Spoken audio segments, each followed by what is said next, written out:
Who are you? Vertical bar. Why Buddha stayed silent. A deeper insight. Today's podcast we'd like to talk more about why the Buddha refused to get involved in the issue of whether there is or is not a self. The first point is that the Buddha's teaching was strategic, aimed at leading to a specific goal, total freedom in the minds of his listeners. The second point is that, as part of this larger strategy, the Buddha had strategic reasons for putting questions of the existence or non-existence of the self aside. Part of his teaching strategy was to divide questions into 4 types, based on how they should be best approached for the purpose of putting an end to suffering and stress. Anguttara Nikaya AN 4:42. The first type includes those that deserve a categorical answer. In other words, a straight yes or no, this or that, with no exceptions. The second type includes questions that deserve an analytical answer, in which the Buddha would reanalyze the question before answering it. The third type includes questions that deserve a counter-question. In other words, he would question the questioner before answering the original question.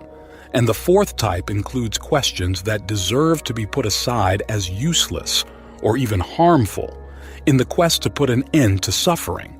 And, as I said, the questions, is there a self? Is there no self? Are ones he put aside. Here's the passage where he explains why.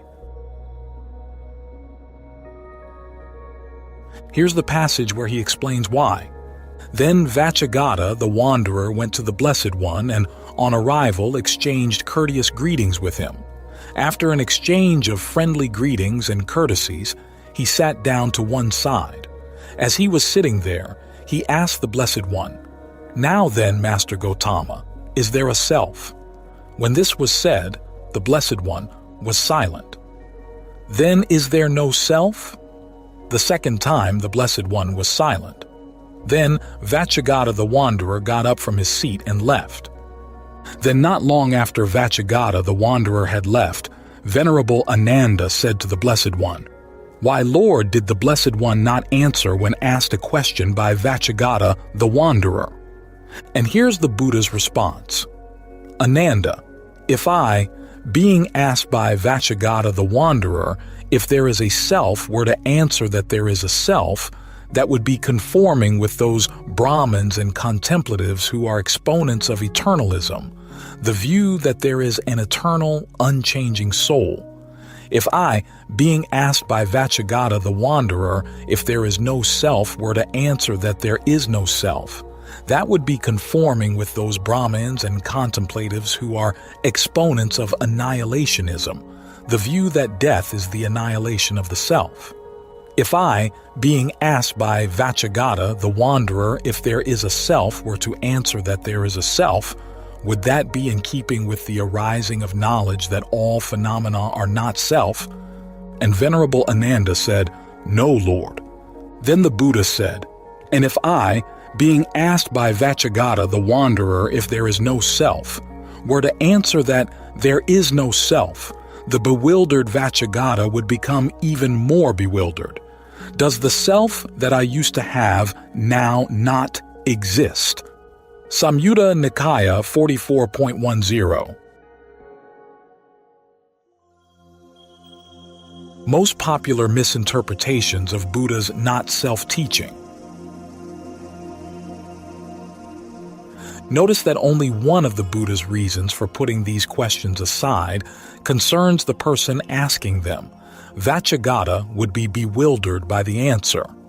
The other 3 reasons state that any answer to these questions would either side with wrong views or would get in the way of an insight that, as we will see, is an important step at an advanced stage of the path. Also notice that the Buddha is not giving an analytical answer to either of Vacchagotta's questions, nor is he giving a counter question such as, "What kind of self do you mean?"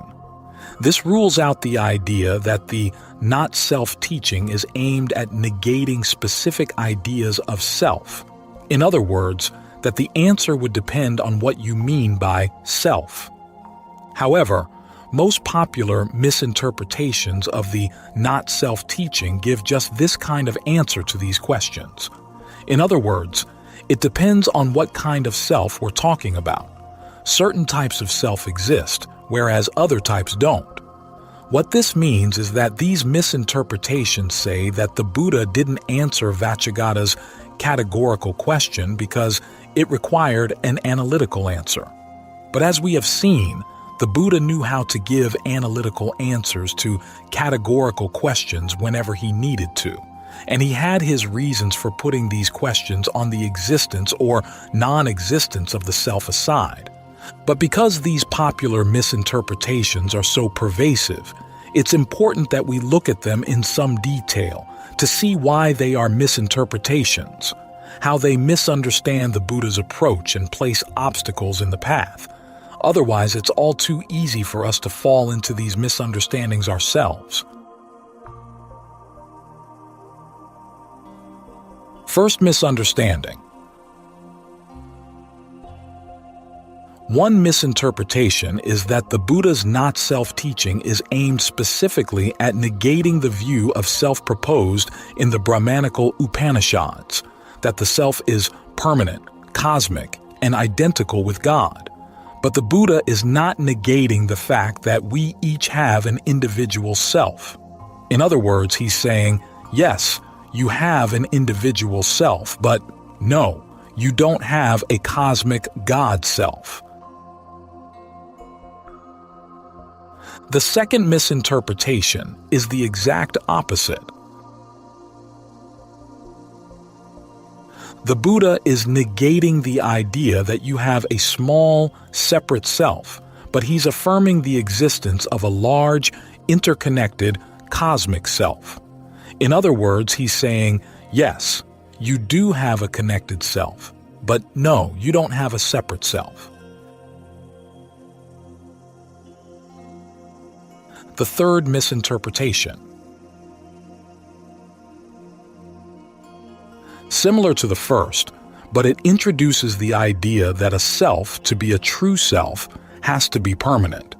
According to this interpretation, the Buddha is affirming that the 5 aggregates are what you are, but these 5 aggregates don't really qualify to be called a self because they aren't permanent. They're just processes. In other words, no, you don't have a self, but yes, you're a bunch of processes. The aggregates are what you are. None of these interpretations fit in with the Buddha's actual teachings or his actual approach to the question of whether there is or is not a self. They misrepresent the Buddha both for formal reasons, the fact that they give an analytical answer to a question the Buddha put aside, and for reasons of content. They don't fit in with what the Buddha actually had to say on the topic of self and not self. For example, with the first misinterpretation that the Buddha is denying the cosmic self found in the Upanishads. It turns out that the Upanishads contain many different views of the self, and the Buddha himself gives an analysis of those different kinds, Anguttara Nikaya 15. He finds 4 main varieties. One is that the self has a form and is finite. For example, that your self is your conscious body and will end when the body dies. The second type is that the self has a form and is infinite. For example, the view that the self is equal to the cosmos. The third type is that the self is formless and finite. This is similar to the Christian idea of the soul. It doesn't have a shape, and its range is limited. The fourth view is that the self is formless and infinite. For example, the belief that the self is the infinite spirit or energy that animates the cosmos.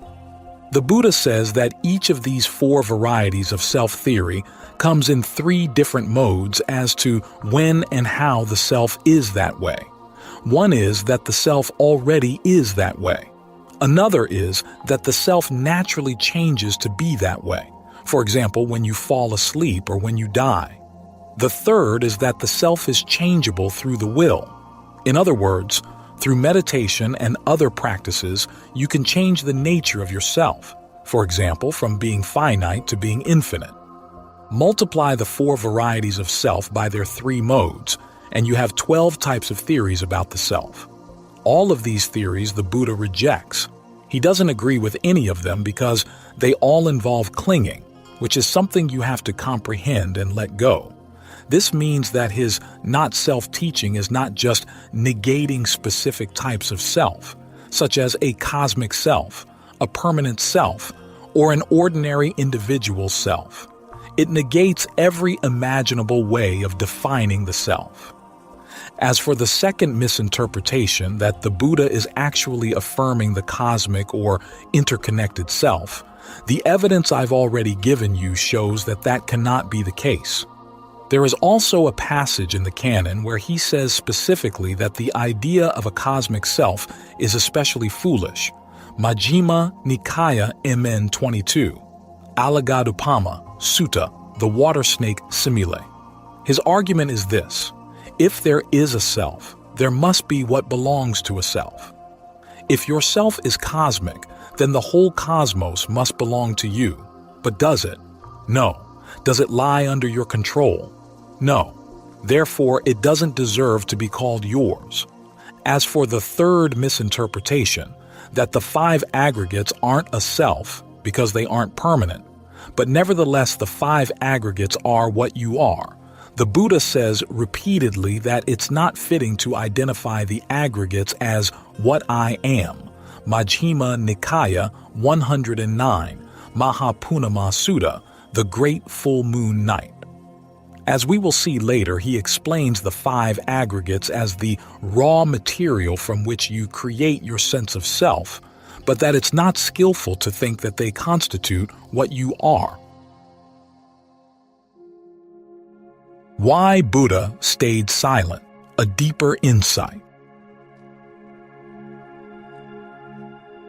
Another problem with this misinterpretation is that it opens the Buddha to charges of lying in the many passages where he does refer to the self in a positive way, as when he says that the self is its own mainstay.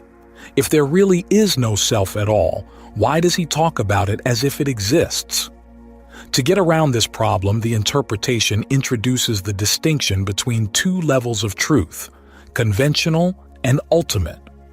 Thus it says, when the Buddha is talking about self, he's doing so only in a conventional way. On the ultimate level, no self exists. The problem with this distinction is that the Buddha himself never uses it. It was introduced into the tradition at a much later date. And if it were so central to understanding his teachings, you'd think that he would have mentioned it. But he didn't. There's also the problem that if the aggregates were what you are, then, because nibbana is the ending of the aggregates, that would mean that when you attain nibbana, you would be annihilated. The Buddha, however, denied that nibbana was annihilation.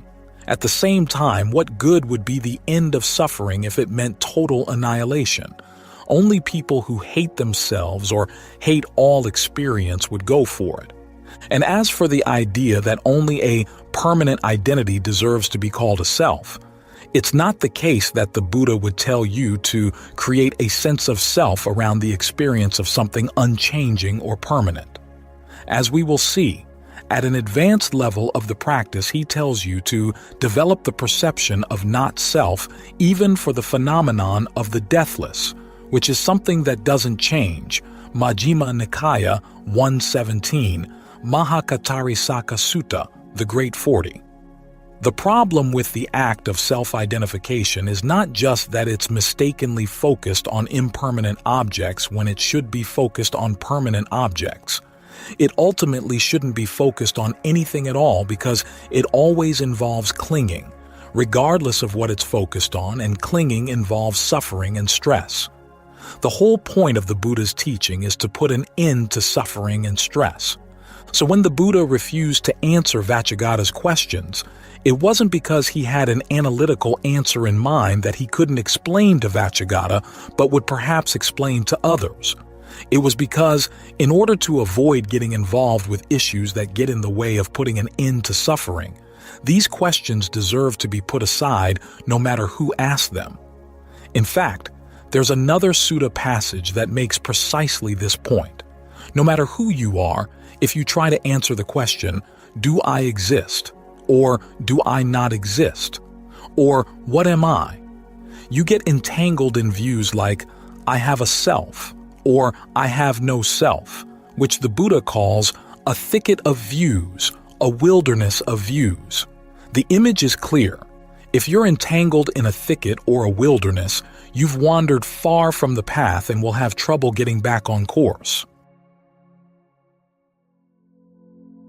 All of these ways of defining the self, the Buddha says, cause suffering. The main point to take from all of this is that the Buddha is not interested in defining what you are or what your self is. He's a lot more compassionate than that. He wants you to see how you define your own sense of self. After all, you're not responsible for how he might define yourself, and his definition of yourself is not really your problem. But you are responsible for the way you define yourself, and that very much is your problem. When you define yourself through ignorance, you suffer, and you often cause the people around you to suffer as well. As a first step in putting an end to this suffering, you have to bring awareness to the process by which you create your sense of self so that you can clearly see what you're doing and why it's causing that suffering. This is why the Buddha aims at getting you to understand that process in line with his two categorical teachings. He wants you to see how your act of self-definition fits within the Four Noble Truths, and to see when it's skillful and when it's not, so that you can use this knowledge to put an end to suffering. When it's skillful, you use it. When it's not, you regard it as not self, so that you can stop clinging to it and can put it aside. It's possible to create a huge variety of selves. As the Buddha once said, the mind can take on more shapes than all the species of animals in the world. Anguttara Nikaya 22.100, Gadula Sutta, the leash. Think of what that means. All the whales and insects and everything in between. Your selves are even more variegated than that. If you watch your sense of self during the day, you'll see that it continually changes its shape, like an amoeba. Sometimes it looks like a dog, sometimes a person, sometimes a heavenly being, sometimes a shapeless blob.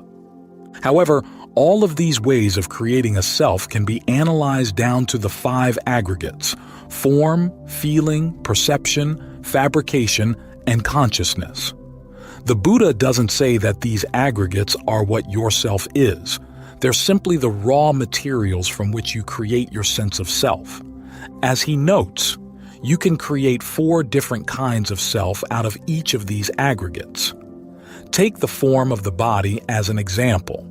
1. You can equate the aggregate with yourself. For example, you can say that your body is yourself. 2. You can also say that yourself possesses that aggregate. For example, that you have a self that possesses a body. 3. You could also have the idea that yourself is inside that aggregate. For example, that you have a self inside the body. A few years back, I got into a discussion with my older brother about how we had visualized the soul back when we were children.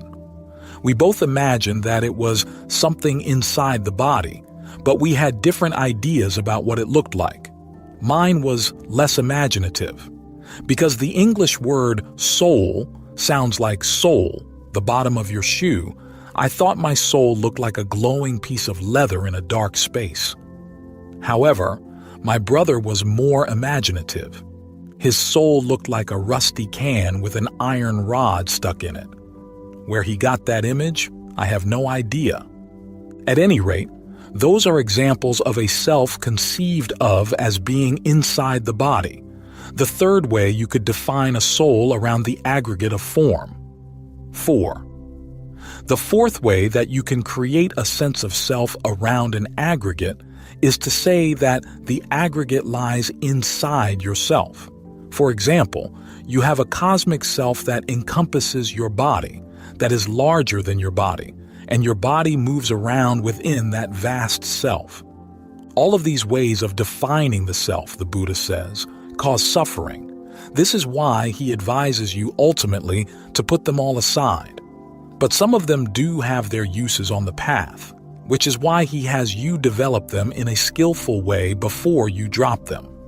So instead of getting into a discussion as to which type of self is your true self, or your ultimate self, or your conventional self, the Buddha is more interested in showing you how your sense of self is an action. The adjectives he uses to describe actions are not ultimate or conventional. They're skillful and unskillful. These are the terms in which he wants you to understand yourselves. Are they skillful? Are they not? And because skill can be understood only through mastery, the Buddha wants you to master these actions in practice. As it turns out, each of the aggregates is also an action. Anguttara Nikaya 22.79, Kajaniya Sutta, chewed up. When you take on the idea of form in the mind, there is actually a decision in the mind to take on that form. That decision is an action. Feeling is also an action. Perception is an action. Fabrication is an action, as is consciousness. If you cling to any of these activities, that too is an action. The act of taking delight in repeating that activity again and again. There are 3 reasons why it's useful to analyze your ways of creating a self in this fashion. First, it shows that regardless of how you identify yourself, it always involves clinging. Wherever there's clinging, there's also suffering and stress. This is why the ordinary way of creating a sense of self falls under the first noble truth. If the object you're clinging to changes, you suffer from its change. Even if it changes for the better, you realize that its nature is not permanent, therefore it cannot be trusted. Even if you cling to the idea of something permanent, the idea is itself impermanent, as is the clinging to the idea. When you see the activity of creating a self in this way, it gives rise to a sense of disenchantment and dispassion, 2 emotions that can lead to release. That's the first reason why it is useful to think of the self as activity in this way. When you see it as an activity, it's easier to apply the perception of not self to it so that you can end the suffering that comes from clinging to it. The second reason for analyzing your ways of creating a self is that, as the Buddha once said, however you define yourself, you limit yourself. Anguttara Nikaya AN 22, Bhikkhu Sutta, the monk. For example, if you have the idea that you're intrinsically bad by nature, something that's intrinsically bad can't make itself good. You would need an outside power to help you. This would discourage you from practicing. If you have the idea that you're intrinsically good by nature, you would need to explain how something intrinsically good could suffer or could cause suffering. Also, if it could lose its original pure nature, then once you make it pure again, what would keep it from losing its pure nature again? There's also the practical concern that if you believe you're intrinsically good, it gives rise to complacency. You believe that any intuition that rises up from a quiet mind is trustworthy. In this way, your idea of an intrinsically good self obscures your defilements. This is the opposite of what we sometimes hear, that our defilements obscure our intrinsically good nature.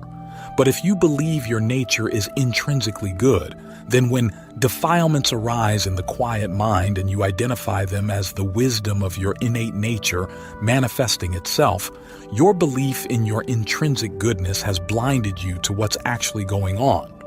Also, there are times in the meditation when the mind comes to a great state of emptiness, space, light, and peace. If you're looking for an innately pure and good Buddha nature, you could easily decide that that's your Buddha nature.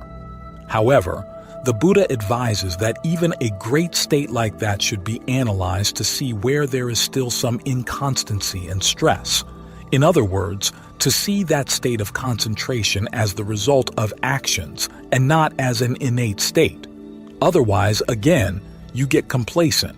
And as the Buddha said, complacency is the opposite of the source of goodness. The source of goodness or skill is heedfulness.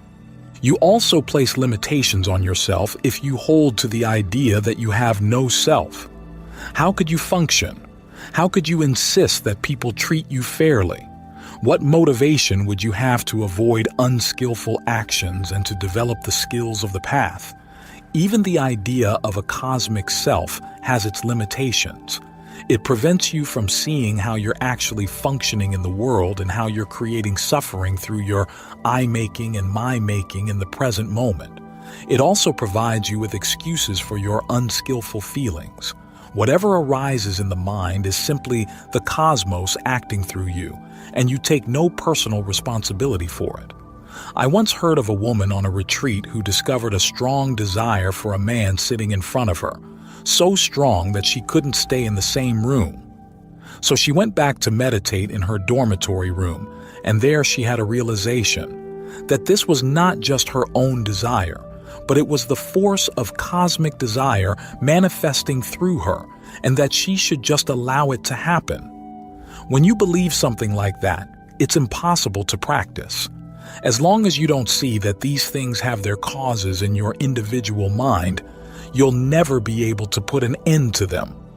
Every way of defining yourself also places a limitation on yourself in the sense that your definition of who you are and what belongs to you is going to conflict with somebody else's definition of who you are and what belongs to you. The Buddha has a special term for the type of thinking that starts with the thought of self-identification. I am the thinker. He calls it papanka, or objectification, and says that it lies at the basis of all conflict. When you start thinking in these terms, your thoughts turn around and bite you. So these are different ways in which defining what you are can give rise to limitations. When you learn how to drop these unskillful ways of creating a self, or even the idea that you have no self, you can free yourself from these limitations. Finally, there's a third benefit that comes from looking at the creation of a self as an action. You're free to create different senses of self that you can use as tools. You use them when they're needed, and you can put them down when they're not. And in fact, this is the Buddha's strategy. This is how we create a path to the end of suffering. We use conditioned things to reach the unconditioned. If you couldn't do that, you wouldn't be able to reach the unconditioned, because the unconditioned is not something that can be used. All you have to work with is conditioned phenomena. The way you use conditioned phenomena is by learning how to master them as skills. In other words, you turn these 5 aggregates into a path. You can think of the aggregates as bricks that you've been carrying in a sack over your shoulder, weighing you down. But instead of carrying them, you now put them down on the ground and make them into a path. For example, when you're in a state of concentration, the concentration is actually composed of the 5 aggregates. Form is your sense of the body as experienced from within, which includes the breath. Feeling is the sense of pleasure or discomfort that can come with the breath. Perception is your mental image or label of breath that helps you to stick with the breath and to perceive the breath energy in different parts of the body. The Buddha once said that all states of concentration, except for the very highest, depend on perception because you have to keep a perception of the object in mind in order to stay with the object. As for fabrications, they include sentences in your mind that talk about the breath or the body, evaluating and adjusting the breath, evaluating how well your concentration is going. And finally, consciousness is your awareness of all of these other aggregate activities. When brought together into a state of concentration in this way, the 5 aggregates form a path. As you master this skill, you get to see how you create your sense of self around these aggregates, as the agent doing the concentration practice, and as the person enjoying its benefits. This is why the ability to create a set of skillful selves falls under the 4th noble truth. This ability allows you to see the process of I-making and my-making in action. It allows you to understand the powers and limitations of intentional action in leading to true happiness. This understanding is what leads to freedom. So learn to use these aggregates and the sense of self you build around them as tools leading to freedom instead of as burdens weighing you down.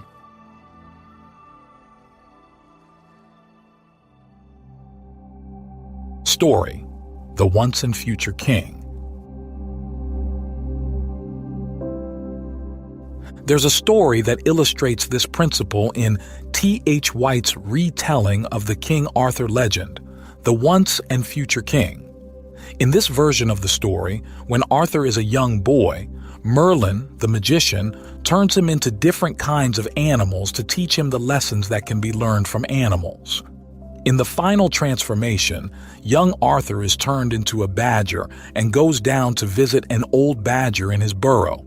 It turns out that the old badger is like an Oxford Don, with many papers spilling out of desks and shelves filling his burrow. He's written a thesis about why man has dominion over the animals, and he reads his thesis to Arthur. His explanation is much like the creation story in the Bible, except that when God creates all the animals, he doesn't create them in different forms. He creates them all as identical embryos. Once they are created, he lines them up and announces that he's going to give them a boon. He'll allow them to change the shape of their bodies in any way they want in order to survive better in the world. For example, they can change their mouths into offensive weapons or their arms into wings. However, there's one condition. Once they change their form, they have to stick with it. So, he said, step up and choose your tools. The different animals thought over their choices and one by one made their requests.